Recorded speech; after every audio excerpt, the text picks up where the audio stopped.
हाय, career launcher current affairs में आपका स्वागत है।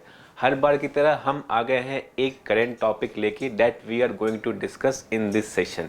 और हमारा आज का टॉपिक है कुछ रीसेंट मिलिट्री एक्सरसाइजेज जो कंडक्ट हुए हैं इन लास्ट 1 वीक और जो लास्ट मंथ में जो करंट इवेंट्स जो रिलेटेड है मिलिट्री एक्सरसाइजेज से that we are going to discuss in this session. This is recent military exercises that we are going to discuss. सबसे पहले डिस्कस करते हैं एक्सरसाइज पिच ब्लैक। ये बहुत ही न्यूज में था। This is exercise pitch black जिसमें हमारी इंडियन एयरफोर्स ने पार्टिसिपेट किया था। ये क्या है फटाफट देख लेते हैं कि एग्जामिनेशन पर्सपेक्टिव से क्या क्या इंपॉर्टेंट है। देखिए किसने ऑर्गेनाइज कराया। ये ऑर्गेनाइज हुआ था 19 अगस्त से 8 सितंबर के बीच में।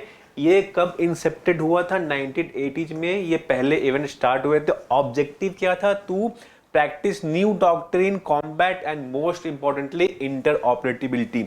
जितने भी मिलिट्री एक्सरसाइजेज होते हैं अक्रॉस द वर्ल्ड उनका एक मेन थीम होता है इंटर ऑपरेटिबिलिटी। मतलब जो हमारी मिलिट्री है और जो देश ए की मिलिट्री है और देश बी की मिलिट्री है उसमें जो भी if they are good in this thing then I will teach you this, you teach me this. This is interoperability जो मोस्ट इंपॉर्टेंट ऑब्जेक्टिव होता है किसी भी मिलिट्री एक्सरसाइजेज का। तो इसका ऑब्जेक्टिव क्या था? To practice new doctrine. तो आप मान लीजिए ऑस्ट्रेलिया में जाके कोई मिलिट्री प्रैक्टिस कर रहे हैं तो वहाँ के जो न्यू डॉक्ट्रिन्स हैं, नॉर्म्स हैं, रेगुलेशंस हैं, वहाँ के सिस्टम को सीखें। जैसे Indian army participated with the Australian counterpart to learn new initiative, new doctrine, how to deal in the battlefield. तो मोड क्या है? ये बाइनीलियल है, हर 2 साल पे होता है और मल्टी नेशनल एक्सरसाइज है। See these are the important for examination purpose. Multinational exercise है मतलब बहुत सारे देश पार्टिसिपेट करते हैं और ये हर 2 साल पे होता है। किसने होस्ट किया? रॉयल ऑस्ट्रेलियन एयरफोर्स RAAF ने इसको होस्ट किया था। और पार्टिसिपेंट कौन थे? इनके पार्टिसिपेंट थे various air forces. Remember it's not about the army और नेवी। जो भी air force military personnel from various air force, हमारे इंडिया के भी इंडियन एयरफोर्स ने यहाँ पे पार्टिसिपेट किया था। तो this we have to remember. और क्या है? Almost 2500 personnel from over 17 countries and 100 aircraft will engage in both offensive counter air and defensive counter air to combat drills. मतलब ऐसे कॉम्बैट ड्रिल्स वहां पे कराए जाएंगे जो ऑफेंसिव और डिफेंसिव नेचर में होंगे इन दिस बाइनियल एक्सरसाइज। और इसमें इंडिया ने भी पार्टिसिपेट किया and it's a multinational exercise. This we have to remember about this. ठीक है। और क्या फीचर्स हैं इसके? ऑस्ट्रेलिया ने इसे होस्ट किया था, ऑस्ट्रेलियन एयरफोर्स ने। Australia is the host and other attending कौन कौन से थे? India, Germany, France, UAE, Malaysia, US, New Zealand. मतलब ऐसे मोर देन 17 कंट्रीज ने इनको यहाँ पे पार्टिसिपेट किया था। इंडिया ने भी पार्टिसिपेट किया था। और इंडिया कब से पार्टिसिपेट करता आ रहा है? 2018 से इंडिया यहाँ पे पार्टिसिपेट करता आ रहा है। लास्ट एडिशन 2018 में हुआ था।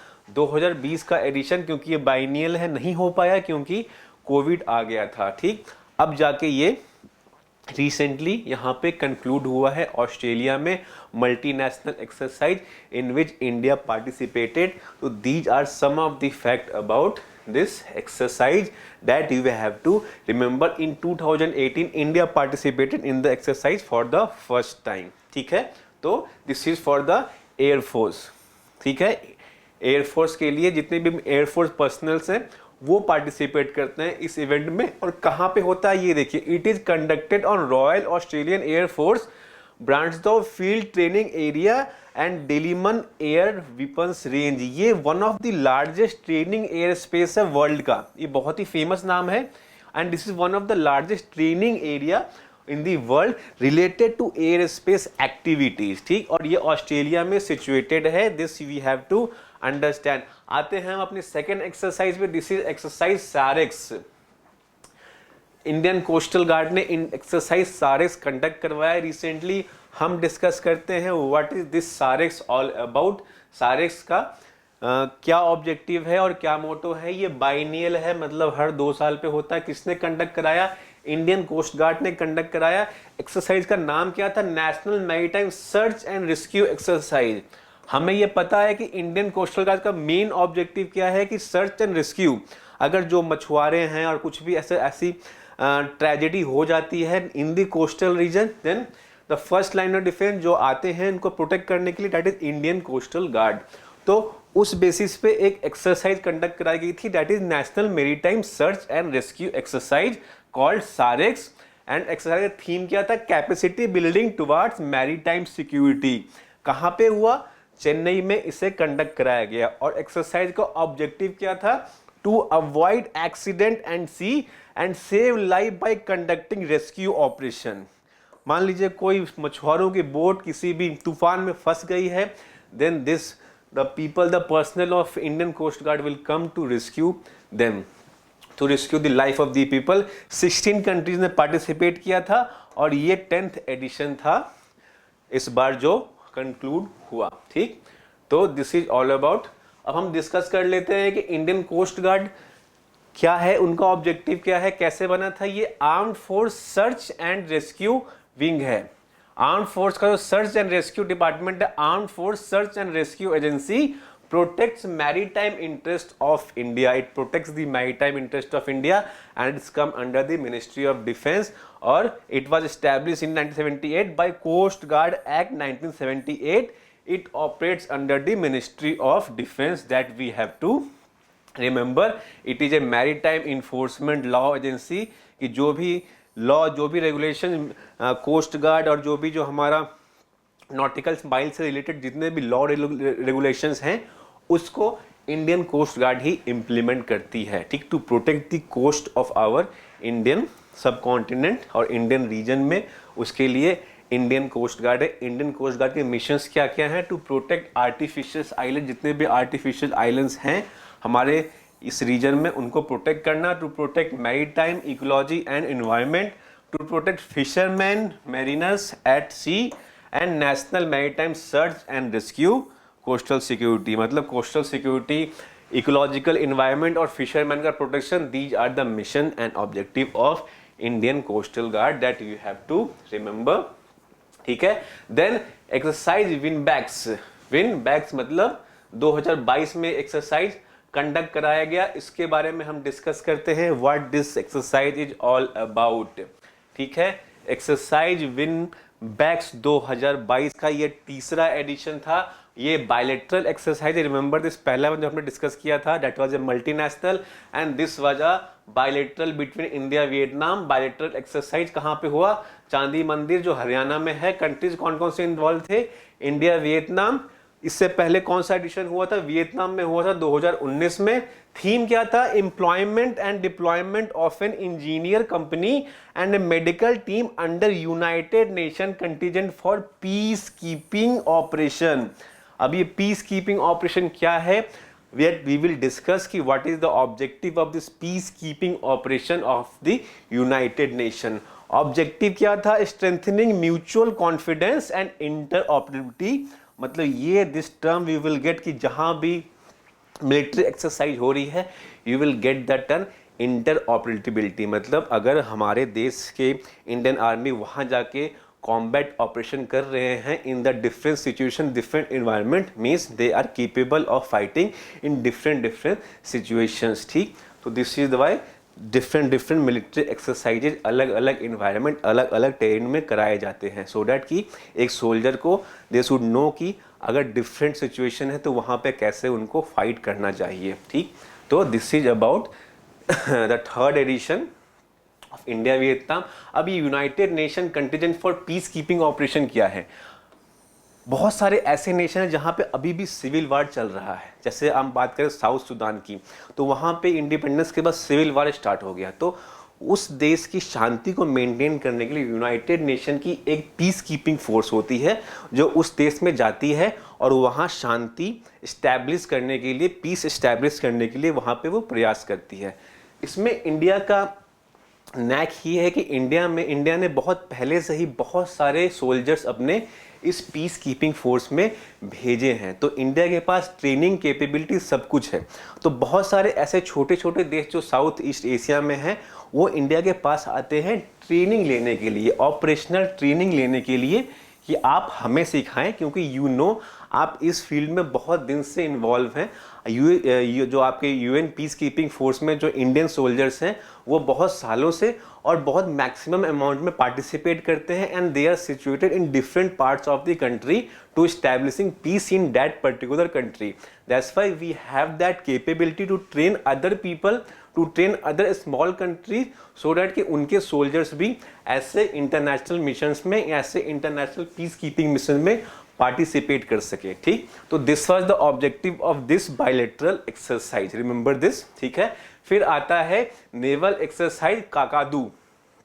ठीक, नेवल एक्सरसाइज काकादू ये क्या है, इसके बारे में हम डिस्कस करते हैं। This is a naval exercise Kakadu. अब ये कहाँ हुआ है, देखिए ये हुआ है आपका ड्रॉवेन ऑस्ट्रेलिया में। हमारे कुछ शिप्स गए हैं, कौन कौन से गए हैं, आईएनएस सतपुरा और P8I मैरीटाइम पेट्रोल एयरक्राफ्ट, ये दोनों ने पार्टिसिपेट किया है यहाँ पे डार्विन ऑस्ट्रेलिया में। ठीक, क्या है ये, मल्टीनेशनल एक्सरसाइज है ये, it's not a bilateral, it's a multinational exercise जो अभी कंडक्ट होने वाला है। कौन होस्ट करवा रहा है, ये भी रॉयल ऑस्ट्रेलियन नेवी करवा रही है। That was hosted by air force and this was hosted by royal Australian navy, जहां पे हमारे इंडिया ने आईएनएस सतपुरा और P8I मैरीटाइम पेट्रोल एयरक्राफ्ट को भेजा है वहाँ पे पार्टिसिपेट करने के लिए। 2 वीक का लॉन्ग एक्सरसाइज है जो हार्बर और सी दोनों में इन्वॉल्व होगा। थीम बेसिकली वही है वहाँ पे, टू ट्रेन और to have a proper exchange of ideas, technology, thought, जो भी वहाँ पे ऑब्जेक्टिव होता है। देन हमारा है जाइमेक्स, इंडिया जापान का जो हमारा मिलिट्री एक्सरसाइज होता है, that is JIMEX between India and Japan. इसके बारे में डिस्कस कर लेते हैं। ये एक बायलैटरल एक्सरसाइज है, ये 6th एडिशन है जो इंडिया में हो रहा है। ऑल्दो टोटली हमारे पास 10th एडिशन, 10 एडिशन हो चुके हैं जाइमेक्स के। यहाँ पे इस बार 6th एडिशन कौन होस्ट करवा रहा है, रिमेंबर दिस, इंडियन नेवी करवा रही है। It's a bilateral exercise between both the navies of India and Japan. Location कहाँ पे, Visakhapatnam, bay of Bengal. Japan navy, Japan maritime self defence force, JMSDF, Japan की नेवी को Japan maritime self defence force कहा जाता है। Then Japan JIMEX 2022 involves 2 phases, exercise at sea and harbour, मतलब sea में भी दे विल प्रैक्टिस, जो हमने देखा फर्स्ट पिक्चर में कैसे 2 शिप्स आपस में एक कम्युनिकेशन क्रिएट कर रहे हैं। देन हार्बर फेज और सी फेज 2 फेज होंगे जहां पे they will practice the interoperability और दे एक्सचेंज द आइडिया और they exchange the fighting techniques, tools, कि how the navy of Japan operates in their country and they teach some lessons. और similarly जो हमारे India की navy है वो कुछ टेक्निक्स जापान को बताएंगी। This edition marks the 10th anniversary of JIMEX which begins in Japan. 2012 में ये स्टार्ट हुआ था, रिमेंबर दिस। ये टोटल 10 एडिशन हो चुके हैं। इंडिया में 6th एडिशन है जो इस पर 2022 में हो रहा है, वो इंडिया में हो रहा है और इंडियन नेवी उसे ऑर्गेनाइज करवा रही है। This you have to remember. और कुछ फैक्ट जान लेते हैं इंडिया जापान के बारे में कि इंडिया जापान 2022 में अपनी 70th एनिवर्सरी बना रहे हैं डिप्लोमेटिक रिलेशन का। मतलब एक ट्रेड रिलेशन स्टार्ट हुआ था, अपनी हाई कमीशन वहां पे स्टैब्लिश हुई थी, डिप्लोमेटिक रिलेशन स्टैब्लिश हुआ था, उसके 70 साल हो गए हैं। JIMEX 2022 seeks to consolidate the high degree of interoperability. सब जगह यही है, इंटरऑपरेटिबिलिटी, मतलब they have the knowledge, they have the knack to operate in any kind of environment, any kind of situation, ठीक, that exists between maritime forces of both the countries। क्योंकि ये 10 साल से चलता आ रहा है, तो now they got to know, they are now enhancing their interoperability between both two navies, ठीक। तो this you have to understand। उसके बाद आता है the most important exercise, पर्वत प्रहार। पर्वत प्रहार जो लद्दाख में हुआ, जहाँ पे हमने रिसेंटली जो जो मिलिट्री इक्विपमेंट्स इंडक्ट किए हैं इंडियन आर्मी में, वो सारे डिस्प्ले हुए यहाँ पे। नए नए ट्रक्स, नए नए बोफोर्स मिसाइल, नए बोफोर्स तोपे, हॉविट्जर्स, ये सारे यहाँ पे डिस्प्ले किए गए थे। कहाँ पे, लद्दाख पे, जो बहुत ही क्रूशियल पॉइंट है at this point of view, क्योंकि इंडिया चाइना का वी हैव सीन की पोंगसो लेक पे डिस्प्यूट चल रहा है अभी भी। तो ये मिलिट्री एक्सरसाइज पर्वत प्रहार, यहाँ पे सारे ऐसे विपन, सारे ऐसे मिलिट्री इक्विपमेंट डिस्प्ले हुए जो रिसेंटली इंडियन आर्मी ने इंडक्ट किए हैं वहाँ पे। ठीक, तो कुछ इनके बारे में देख लेते हैं। लोकेशन क्या था? Ladakh plateau at an altitude of 14,000 feet. ठीक, 20 दिन ये चला। पार्टिसिपेंट कौन थे? Indian army. किसने कंडक्ट कराया था? One strike corps of Indian army. ये कौन से कॉर्प्स होते हैं इंडियन आर्मी के? One strike corps of Indian army. If China और Pak act anywhere they will first enter and eliminate. You will see that Doklam issue, अगर वो इंटर करेंगे तो they are the first to eliminate them, to eliminate the Chinese and the Pakistani if they encroach our territory. तो this is the one strike corps of the Indian army जो तैनात होते हैं हमारे सियाचिन में और उस बॉर्डर एरिया में। जैसे ही दे विल सी कि वो इंक्रोचमेंट हो रही है एलओसी में, लाइन ऑफ कंट्रोल में, तो they attack, they were the first to attack them. The exercise saw the deployment of all the new major induction of the army. जितने भी न्यू मेजर इंडक्शंस हुए हैं अभी, लाइक एफ इंसास और निपुण और बहुत सारे ऐसे मिलिट्री जो ट्रक्स हैं वो जो टाटा ने बिल्ड किए हैं, वो सारे इंडक्शन यहाँ पे as a display of power in Ladakh sector यहाँ पे शो हुआ था। ठीक है, तो this we have to understand about this कि कहाँ पे हुआ था। लोकेशन बहुत ही इंपॉर्टेंट है क्योंकि यहाँ पे अभी भी डिस्प्यूट चल रहा है with the Chinese in the तोंग पसोंग लेक जो हमने बात की थी। ठीक है, तो this is about the exercise. और इसमें क्या हुआ ये देखिए, ये डिस्प्ले किया गया था कि the exercise involve high altitude infantry personnel T-90 and T-72 tanks, mechanized infantry K-9 Vajra Bofors and M777 howitzer, helicopter and aircraft. ठीक, the exercise use newly inducted all terrain vehicle transported by Chinook heavy lifter. This is the Chinook heavy lifter और ये हमारा transport vehicle है। तो ये देखिए Chinook कैसे भी इसको कैरी करके कहीं भी किसी भी टेरेन में वहाँ पे इसको डिप्लॉय कर सकता है। तो चिनूक हेलीकॉप्टर के थ्रू हम अपने जितने भी आर्मी व्हीकल्स हैं उसको एयरलिफ्ट करके किसी भी लोकेशन पे उसको ला सकते हैं। ठीक, दैट्स वाई दे कॉइंग कि the exercise use newly inducted all 10 vehicles, जो अभी इंडक्ट हुआ है इंडियन आर्मी में उसको उन्होंने एयरलिफ्ट किया चिनूक ने, और जिस पोजीशन पे रिक्वायर्ड है वहाँ पे वो जाकर रख सकते हैं। ठीक, इससे हम बहुत ही जल्दी अपने आर्मी पर्सनल्स को डिप्लॉय कर सकते हैं स्ट्रैटेजिक लोकेशंस पे with the help of this Chinook airlifter. ठीक, the exercise comes as a India China undertaking disengagement from patrolling point P-15। PP-15 पे डिसएग्रीमेंट की बात सितंबर 8 में when there is a meeting between India and China, they agreed to move their armies from that point in the Pangong Tso lake, जो हम देख रहे हैं काफ़ी सालों से अभी भी उस एरिया में, डिस्प्यूटेड एरिया में इन्होंने अपने अपने डिफरेंट पॉइंट्स बनाए हुए हैं, वहाँ पे इनकी मिलिट्री तैनात रहती है। But recently in a meeting they decided कि they will start the disengagement from the patrolling point PP-15। तो PP-15 पॉइंट में डिसएंगेजमेंट स्टार्ट हो गया है रिसेंटली।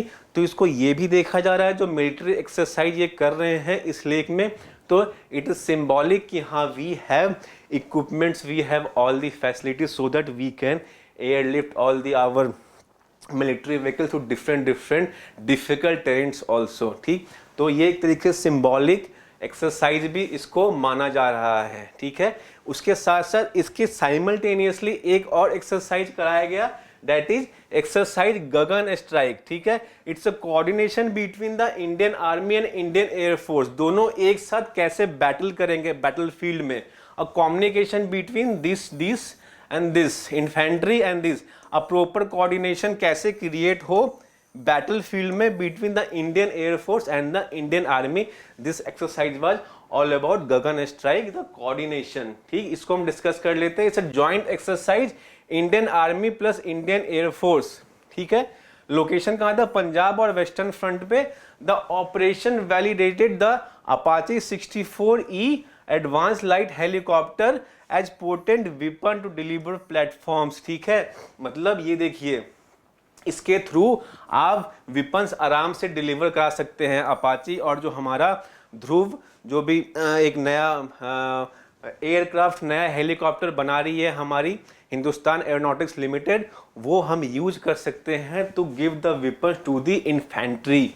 ठीक, तो ये डेमोन्स्ट्रेट किया गया था इन दिस एक्सरसाइज कि the operation validated the Apache 64E and advanced light helicopter as potent weapon delivery platforms.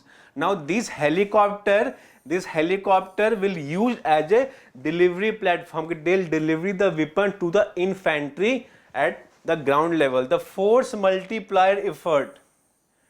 The force multiplier effect क्या था? मतलब when the infantry is supported by the air force, supported by the aircraft, supported by the weapons given by the aircrafts, combining of these machines with ground operation, मतलब you're combining Apache with the ground force to give the force multiplier effect, has enhanced the combat superiority of the our air forces.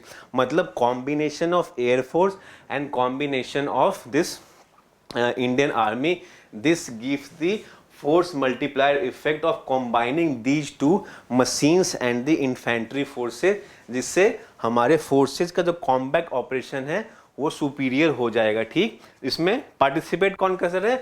Hindustan aeronautics limited Rudra बना रहा है, also known as ALSWSI weapon system integrated, मतलब weapons are integrated in this helicopter so that they can easily coordinate with the infantry at the ground level, जिससे एक force multiplier effect आ सकता है in the battle ground। ठीक, तो एक coordination between the Indian army and Indian air force ये इस exercise में शो करने की, डेमोस्ट्रेट करने की कोशिश की गई थी। ठीक है, तो the exercise comprises the deployment of attack helicopters as the aerial arm in support of ground force. ठीक, देखिए, attack helicopters as the aerial arm in support of ground force carrying out drills, practicing annihilation of enemy defense and deep penetration. It also showed the precision firepower of the attack helicopters. Attack helicopters जो हैं weapon loaded होते हैं और वो आराम से आसमान में रह के, थोड़े से ऊपर रह के हेलीकॉप्टर अपने एनिमी को, जो एनिमी होते हैं उनको आराम से वो अटैक कर सकते हैं। ठीक है, तो this is the attack helicopter. If you recall the movie उड़ी, वहाँ पे इसका परफेक्ट डेमोन्स्ट्रेशन दिखाया गया है, जब वो काउंटर स्ट्राइक और जब वो सर्जिकल स्ट्राइक करके वापस आ रहे होते हैं, तो to protect the infantry we have seen the attack helicopters, they were firing on the Pakistani troops so that कि जो अपने ट्रूप्स थे जो ऑपरेशन कंक्लूड करके आ रहे थे वो सेफली अपने टेरिटरी में इंटर कर सके। तो this is a perfect combination of this helicopter and the infantry, a perfect coordination between them to enhance the combat operation और to enhance the interoperability between both of them. ठीक, तो these operations, दी जो military exercises जो recently हुए थे हमने discuss किए। ठीक, आई होप आपको ये समझ में आए हो जो जितने भी मिलिट्री एक्सरसाइजेज हैं किसने करवाए हैं, कौन सा लोकेशन है, बायलेटरल है या मल्टीनेशनल है। ठीक, कौन सी डिफेंस फोर्स उसमें इन्वॉल्व है, whether it is air force और इंडियन आर्मी। ठीक है, ये हमें इन सब चीज़ों का ध्यान हमें बिल्कुल रखना है सो डैट कोई भी क्वेश्चन अगर आए, अगर पूछा जाए कि अगर ये whether it is involve with the Indian air force या इंडियन कोस्ट गार्ड या इंडियन आर्मी, तो यू शुड नो कि this exercise, this military exercise is related to this particular air force, this particular defence organisation. ठीक, तो ये basic है जो पूछते हैं रिगार्डिंग द मिलिट्री एक्सरसाइज। ठीक, तो आई होप आपको ये कंटेंट समझ में आए हो। मिलेंगे नेक्स्ट क्लास में with some more interesting current affairs topic. Till then take care and good bye.